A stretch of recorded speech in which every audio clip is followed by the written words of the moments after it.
এই ঘটনাটা আমার ফুপুর সাথে ঘটেছে লম্বা সময় ধরে। আমার ফুপু তখন কিশোরী। ঘটনার কারণে আমাদের বাড়ির বর্ণনাটা দেওয়া প্রয়োজন। আমাদের বাড়ির সামনের দিকে মেইন রাস্তা, রাস্তা ঘেঁষে বড় নদী, পেছনের দিকে আছে পরপর বেশ বড় দুটো বাগান, আর তার পেছনে প্রশস্ত ধান ক্ষেত। এখন আর তেমন নেই। এবার আসি প্রধান ঘটনায়।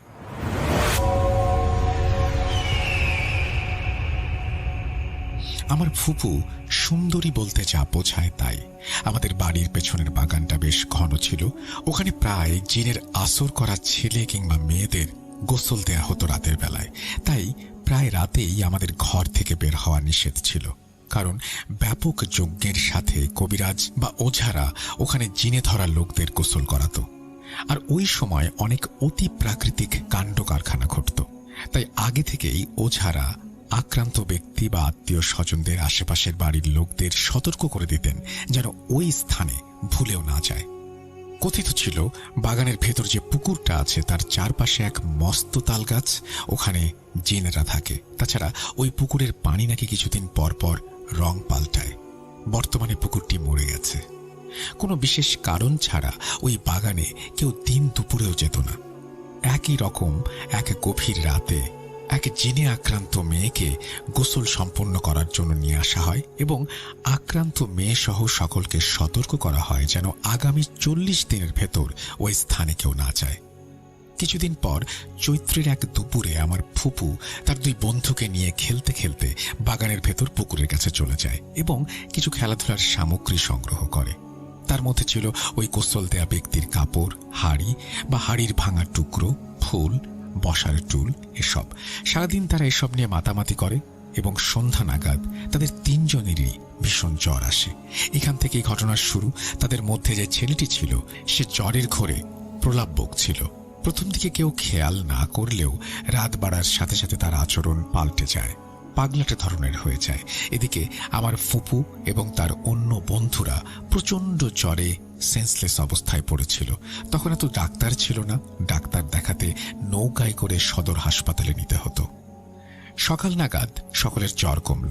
যেহেতু আর কিছু ঘটেনি তাই ব্যাপারটাকে কেউ পাত্তা দিল না। কিন্তু পরের দিনগুলোতে আবার কিছু না হলেও আমার ফুপুর আচরণে কিছু পরিবর্তন লক্ষ্য করা যায়।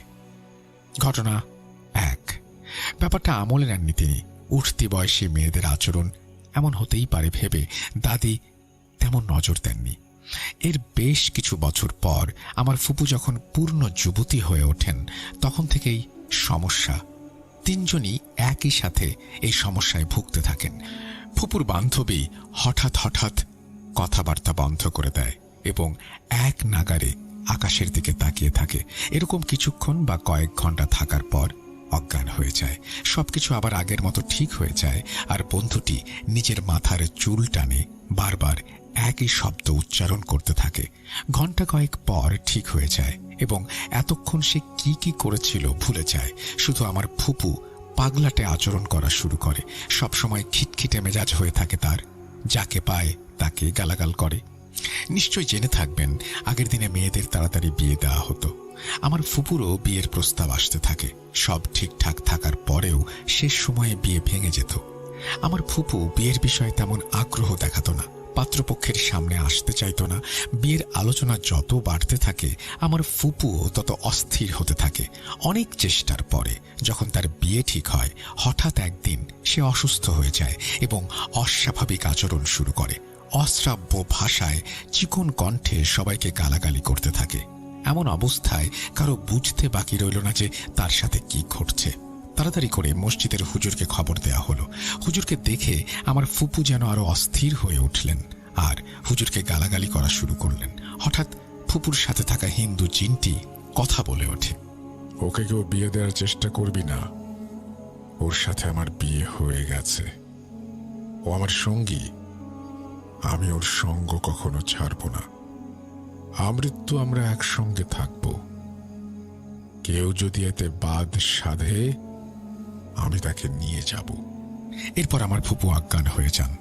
আমার দাদি মরিয়া হয়ে হুজুরকে কিছু করতে বলেন, কারণ এই ঘটনা গ্রামে 5 কান হলে আমার ফুপু যত সুন্দরীই হোক না কেন আর বিয়ে হবে না।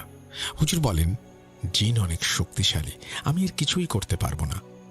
হুজুর আরও জানালেন তার সাথে একটি হিন্দু জিন থাকে।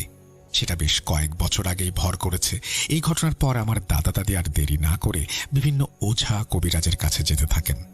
কিছু কবিরাজ সোজা না করে দেন, কিন্তু দুই একজন রাজি হলেও পরে সামান্য চিকিৎসা দিয়ে বলেন এই জিন তাড়ানো তাদের পক্ষে সম্ভব না, কারণ এই জিনটার মধ্যে সবচেয়ে খারাপ জাত এটিরই খবিশ। এবং এই জিন আমার ফুপুকে বিয়ে করে নিয়েছে। এত বছর ধরে জিন ফুপুর সাথেই আছে। সে এখন কিছুতেই যাবে না, আর তাড়ানোর চেষ্টা করলে ফুপুর বড় কোনো ক্ষতি হতে পারে। দিশেহারা দাদা দাদি কবিরাজকে অনেক অনুরোধ করার পর তিনি একজন হুজুরের সন্ধান দেন, যিনি সাময়িক এটার সমাধান করতে পারেন। কাল বিলম্ব না করে আমার দাদা দাদি সেখানে গেলেন। সব শুনে হুজুর বললেন, এই জিন অনেক জেদি, সহজে আমার ফুপুর পিছু ছাড়বে না, কিন্তু তিনি কিছুদিনের জন্য তাবিজ কবজ দিতে পারেন। একেবারে কোনো উপায় না পেয়ে আমার দাদা দাদি হুজুরের পরামর্শ শুনলেন, কিছু তাবিজ কবজ নিলেন এবং নিয়ম অনুযায়ী একটা নির্দিষ্ট তিথিতে 3 রাস্তার মাথায় সূর্যোদয়ের আগে গোসল করালেন এবং কিছু নিয়ম বলে দিলেন, ফুপু যেন এই নিয়মগুলো মানেন। হুজুরের কথা মতো তাই করা হলো। এর পরদিন থেকেই শুরু হলো ওই বদজিনের তাণ্ডব লীলা। সন্ধ্যা হলেই কেউ বাইরে নামতে পারেন না। অন্য কোথাও ঝড় বৃষ্টি না থাকলেও আমাদের বাড়ির আশেপাশে যেন প্রলয়ঙ্কারী ঝড় শুরু হতো। চারিদিকে গাছের ডালপালা যেন একে অপরের সাথে আছাড় খাচ্ছে।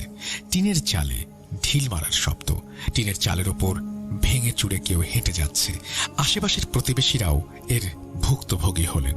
দিনের পর দিন এসব যন্ত্রণা সহ্য করতে না পেরে আমার দাদি ওই হুজুরের কাছে আবার গেলেন এবং সব ঘটনা খুলে বললেন।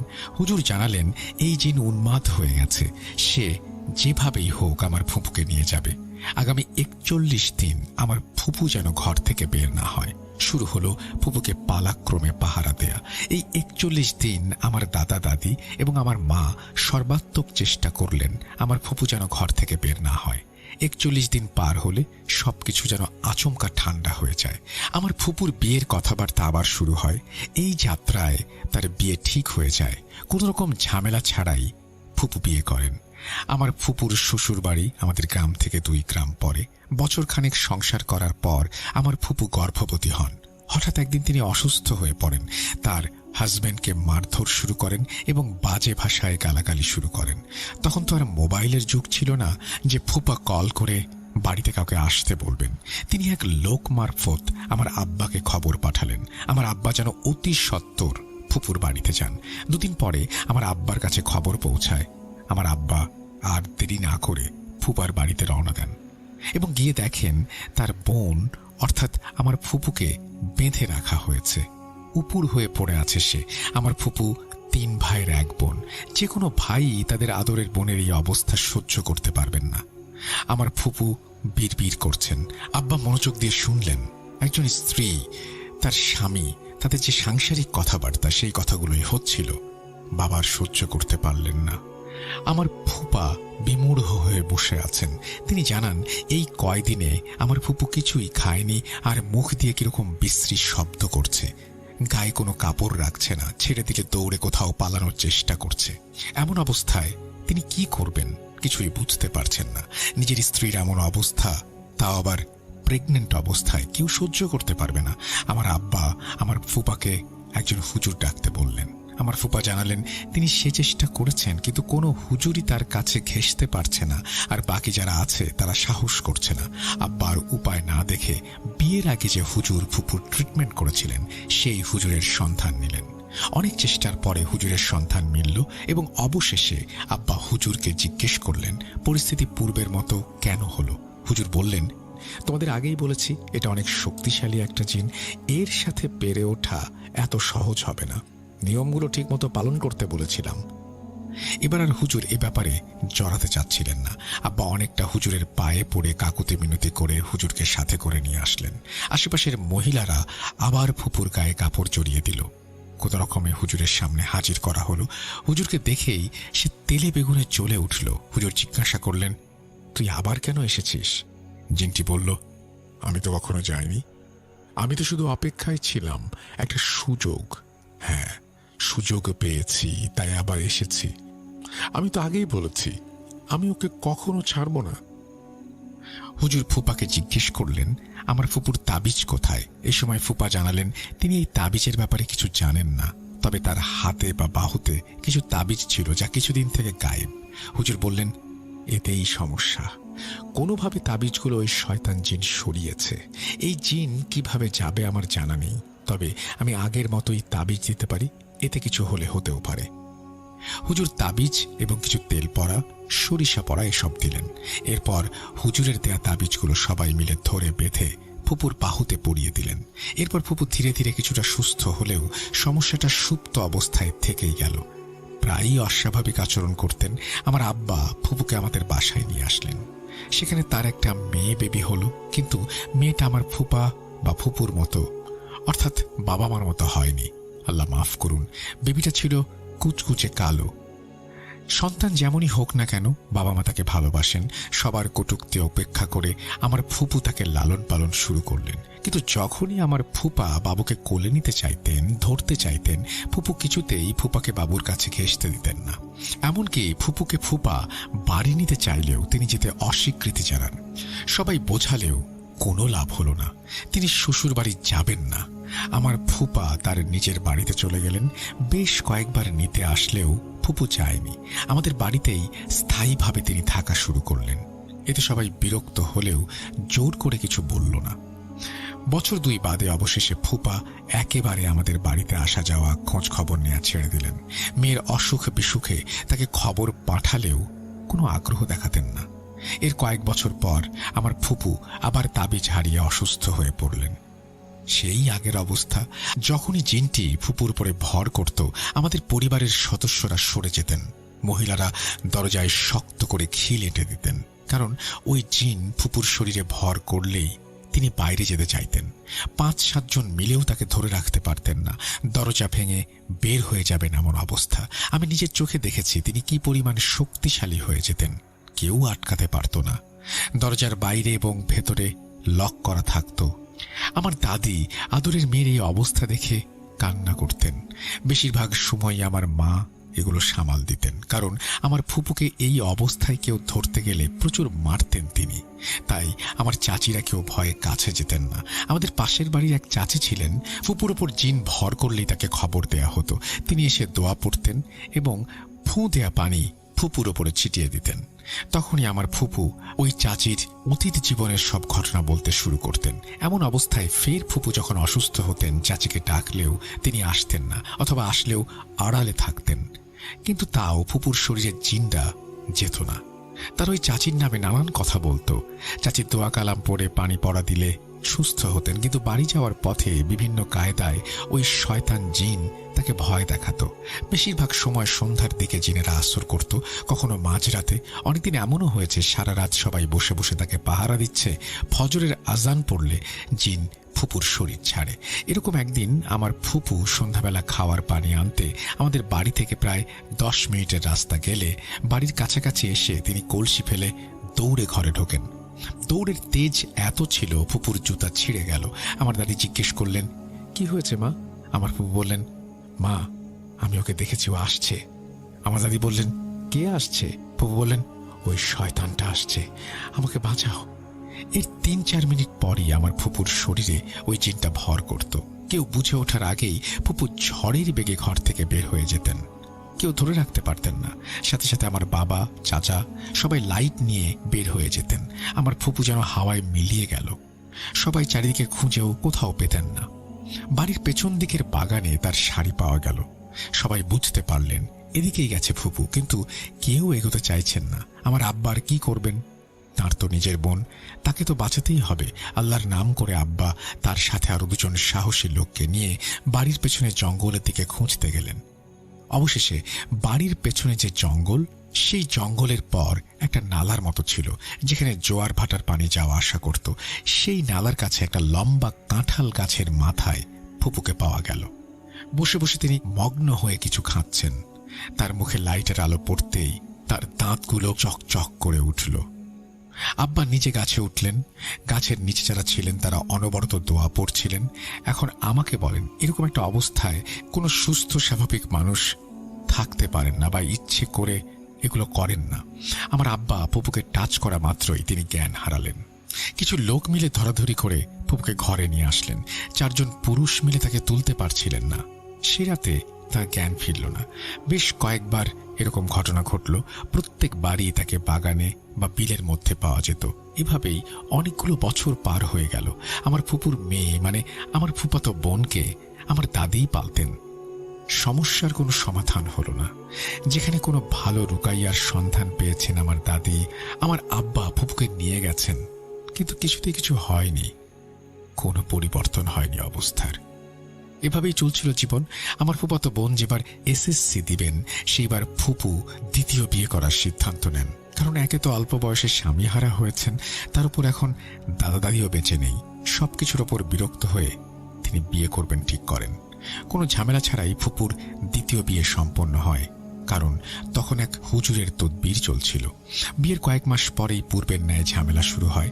আমার ফুপু শুকিয়ে কাঠ হয়ে গেলেন, কিছু খেতে পারছিলেন না। নতুন ফুপা অনেক ডাক্তার কবিরাজ দেখালেন, কিন্তু কিছুতেই ফুপু সুস্থ হচ্ছিলেন না। দিন দিন যেন মৃত্যুর দিকে এগিয়ে যাচ্ছেন। ফুপাও হার মানার পাত্র না। এত কিছু করেও যখন ফুপু সুস্থ হচ্ছিলেন না, ফুপার তখন সন্দেহ হয়। তিনি ফুপুকে জিজ্ঞেস করেন অন্য কোনো কারণ আছে কিনা, তার জীবনে ঘটে যাওয়া ঘটনাগুলো জানতে চান। ফুপা বললেন যা হবার হয়ে গেছে, কিন্তু এভাবে আর না। কিছুতেই তিনি তার স্ত্রীকে হারাতে রাজি নন। অনেক জায়গায় ফুপুর রুকাইয়া করানো হলো। ফুপা যেখানে ভালো হুজুর কবিরাজের সন্ধান পেতেন, সেখানে ফুপুকে নিয়ে যেতেন। শেষমেশ ফুপা এক জাদ্রেল কবিরাজের সন্ধান পেলেন ফরিদপুরের ভাঙায়। অনেক বছর হয়ে গেছে, তখন সঠিক জায়গার নাম বলতে পারবো না। এই কবিরাজ কোথাও বেশি দিন থাকেন না, তাই ফুপা তার এক আত্মীয়ের মাধ্যমে খোঁজ পাওয়া মাত্রই আমার ফুপুকে সেখানে নিয়ে গেলেন। প্রায় 7 দিন লাগাতার ফুপুর ট্রিটমেন্ট হলো। আমার ফুপার কাছে জিজ্ঞেস করলে তিনি জানান প্রতি রাত্রে জিনকে হাজির করা হতো। জিনগুলো ছিল খবিশ প্রজাতির। জিনটি অনেক শক্তিশালী হওয়ার কারণে কিছুতেই জিনটির সাথে পেরে উঠছিলেন না কবিরাজ। এরপর আর একজন কবিরাজের শরণাপন্ন হন তিনি। পরে কবিরাজের সাথে থাকা জিন এবং তান্ত্রিকের মন্ত্রের সমন্বয়ে জিনটিকে দুর্বল করা হয়। এরপর গভীর রাতে মাটির মটকার উপরে আমার ফুপুকে গোসল দিয়ে পবিত্র করা হয়। কালো ছাগল এবং কালো মুরগির রক্ত দেয়া হয়। গোসল শেষে মাটির মটকাগুলো ভেঙে গুড়িয়ে দেয়া হয় এবং দেখা যায় ফুপুর সারা শরীরে কে যেন নখের আঁচড়ে ক্ষতবিক্ষত করে গেছে। সকালবেলা সূর্যের আলো ফুটতেই ফুপুকে নিয়ে ফুপা বাড়ির উদ্দেশ্যে রওনা করেন। কবিরাজের একজন সহকারী পাঠিয়ে স্থানীয় হুজুরের মাধ্যমে আমার ফুপুর নতুন বাড়িটি বন্ধ করা হয়। ফুপুর সুস্থ হতে বেশ কিছুদিন লাগে। আমরা মাঝে মাঝে গিয়ে ফুপুকে দেখে আসতাম। দিনে দিনে তার স্বাস্থ্য ভালো হতে শুরু করলো। তিনি আবার সন্তান সম্ভবা হন, কিন্তু ফুপা ধীরে ধীরে অসুস্থ হতে থাকেন। বেশ ভালো সচ্ছল পরিবার ছিল তার, কিন্তু দিনে দিনে পরিবারে আর্থিক সংকট শুরু হয়। আমার ফুপুর দ্বিতীয় সন্তানটি ছিল ছেলে। সে দেখতে স্বাভাবিক ছিল। আমার এই ফুপা আমার ফুপুকে খুব ভালোবাসতেন, তাই তিনি ফুপুকে সুস্থ করে ছেড়েছেন। সব প্রশংসা মহান আল্লাহর। তারপরও ফুপুর জীবনে অনেক অতি প্রাকৃত ঘটনা ঘটেছে। ফুপু পুরোপুরি সুস্থ হওয়ার পর একদিন আমি জিজ্ঞেস করি খবিশ জিনটি দেখতে কেমন ছিল, তিনি কখনো দেখেছেন কিনা। ফুপু জানান জিনটি দেখতে এত পরিমাণ বিশ্রী ছিল যে ভাষায় প্রকাশ করা সম্ভব নয়। দেখলেই শরীরে রক্ত হিম হয়ে যায়। তার কথা সত্যি হলো, আমিও সেই রকম অভিজ্ঞতা অর্জন করলাম। যে না দেখবে সে কোনোদিন বুঝতে পারবে না। আল্লাহ সবাইকে মাফ করুন, কেউ যেন এইরকম পরিস্থিতিতে না পড়ে। আল্লাহ আমার ফুপাকে জান্নাত নসিব করুন। ফুপা মারা গেছেন 2 বছর হলো। ফুপু এখনো অসুস্থ। আমার ফুপুর জন্য সবাই দোয়া করবেন। ঘটনাটি বড় হয়ে যাওয়ার জন্য দুঃখিত। এই ঘটনাটা